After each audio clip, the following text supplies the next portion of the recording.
Hi friends, are you ready to read chapter 7 of Chasing Helicity? Alright, dog got me all dirty. Alright, here we go. She must have dozed off because the next thing she knew, her mother was shaking her awake. Hey kiddo, sorry to get you up, but we have to get going in a few minutes. Helicity sat up and rubbed her eyes. Outside the window, the sun had dipped low in the sky. Going? Where? They're holding a meeting about a tornado relief at the community college. We need to be there. Helicity got up. I'll get ready. Her mother blew out a breath. We'll find out how to get help, what we need to do to start rebuilding, where we might live during the rebuilding, and that sort of thing. What about Dad? He's returning his rental car and getting one of the company pickup trucks. He'll meet us there. The community college theater where the meeting was being held was filled up fast when they arrived. The stage was set with a long table with microphones and chairs and an oversized screen. Someone was fiddling with the computer trying to get it to connect to the screen. A few people cheered when the link finally worked. Helicity scanned the crowd and spotted a petite girl with short, cool black hair and a heart-shaped face with a slightly upturned nose. Mom, it's Mia. Can I go see her? Her mother nodded and Helicity made her way to her friend. Mia's face lit up when she saw her. They hugged hard. Oh my gosh, Hel, you don't know how happy I was when I got your text, when I heard about Andy and your house. Mia shook her head in shock and disbelief. You need anything, and I mean anything. Books, clothes, hair stuff. I don't even know what else, but it doesn't matter because if I've got it, it's yours. You just let me know. In the meantime, here. She shoved a package in Helicity's hands. It's just a notebook and a bunch of colored pens. I brought them in case I saw you here. I thought you might want to write out some of your feelings. She shrugged. It's what I do to get through the tough stuff, so trust me, it helps. Mia's parents had gone through a messy divorce a year earlier. An only child, Mia still got caught in the middle of their heated battles. Helicity's eyes welled at her friend's thoughtfulness. You didn't have to do that. Mia waved her hands as if erasing the sentence from the air. And you didn't have to listen to me go on and on about my parents all last year. You, my therapist, and a shelf load of these babies, she tapped the package, got me through a freaking nightmare. About time I returned the favor, Hel. Helicity hugged Mia again.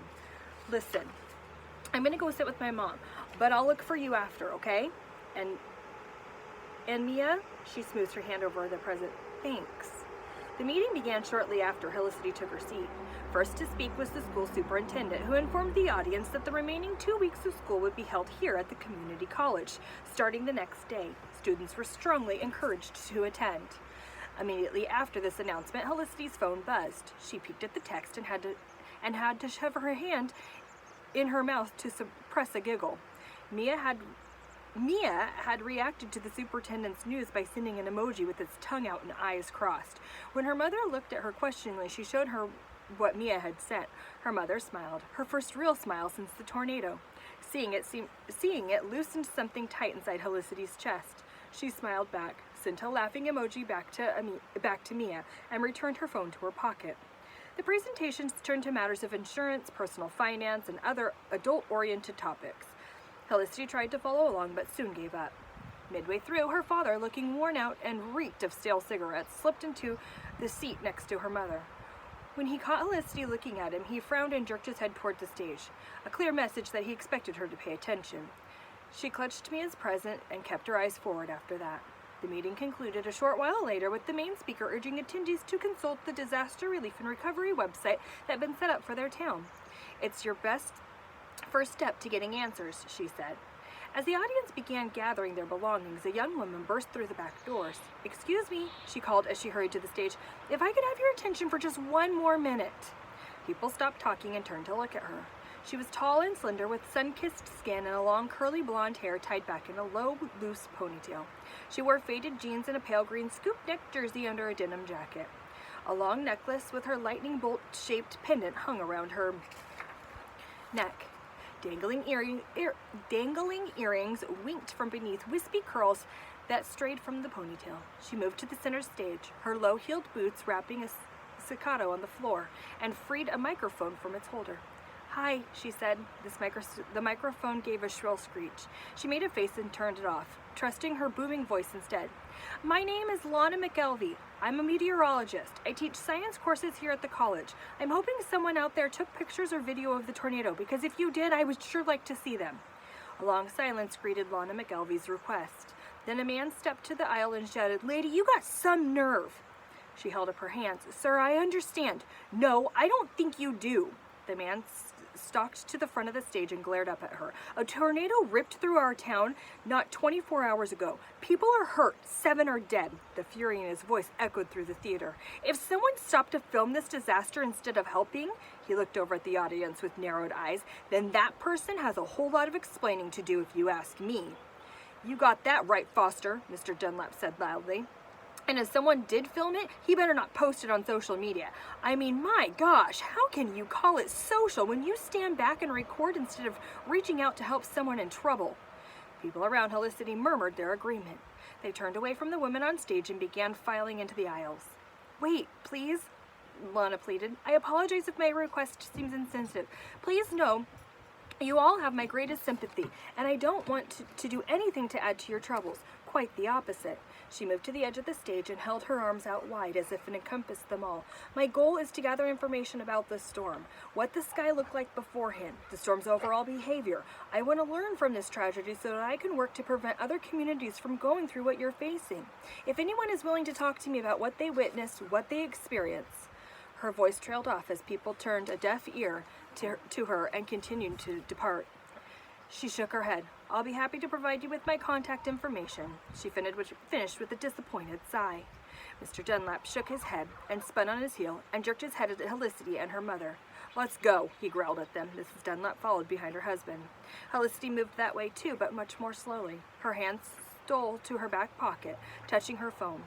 Captured in its memory were exactly the kinds of visuals the meteorologist was looking for. Lana McElvey's reason for wanting such images made total sense to her. She knew from watching programs and reading books about weather forecasting that studying all aspects of devastating storms helps scientists understand them better. Eyewitnesses' accounts and footage are critical to completing the overall picture. The more the scientists understand, the earlier they can recognize the warning signs of an impending natural disaster. Early detection leads to early alerts, and early alerts save lives. How many more people might have perished yesterday without the town's siren or the phone notifications? Helicity wondered. Still, she was hesitant to share what her phone held in its memory. "Dad's already angry with me. If he finds out I was taking pictures and video and that's why my battery died, I'm dead. Plus, it's pretty clear he doesn't appreciate what Lana McElvey's trying to do." She understood his anger. There were people out there these days who seemed to take great delight in trivializing, even mocking horrific tragedies. As the group text she read from her classmates that morning proved. Because of people like that, she had no intention of posting her material online. And yet, if she didn't reach out to Lana, she'd always wonder if her video, her photos, her observations might have been helpful. If even one person could benefit from what was stored on her phone. She risked a glance over her shoulder. Lana had made her way off stage and was coming up the aisle toward her. Felicity's heartbeat quickened. If she was going to act, now was the moment.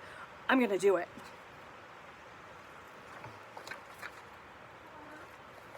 Thinking fast, she let Mia's gift slip from her grasp. Whoops! She squatted to pick it up, blocking the aisle as she did. Lana gave Helicity a polite smile, then moved to pass her. "Wait," Helicity whispered. I have some..." Her urgency must have rung true because Lana hesitated and began patting the pockets of her jacket as if she was checking for something. "Some what?" she whispered to Helicity. "Photos, video, on my phone. But my dad..." "Hell, let's go!" Mr. Dunlap's sharp call brought Helicity to her feet instantly. Her back to her father, her eyes met Lana's, pleading with her not to say anything. Lana winked her understanding. Then she pushed past Helicity, purposefully bumping off her balance as she did. When Helicity stumbled, Lana grabbed her by the hand. "Oh, I'm sorry," she apologized. "That's okay," Helicity said, but Lana was already making her way up the aisle. She brushed by Mr. Dunlap without a glance. He turned to stare at her, which gave Helicity the chance to peek at the business card Lana had pressed into her palm. "Lana McElvey, meteorologist and storm chaser," it read. Below were phone numbers, a website, social media information, and an email address. "Helicity!" her father called impatiently. "Coming, Dad! Sorry!" She quickly slipped the card into her pocket and hurried out of the theater. All right, we'll do Chapter 8 tomorrow.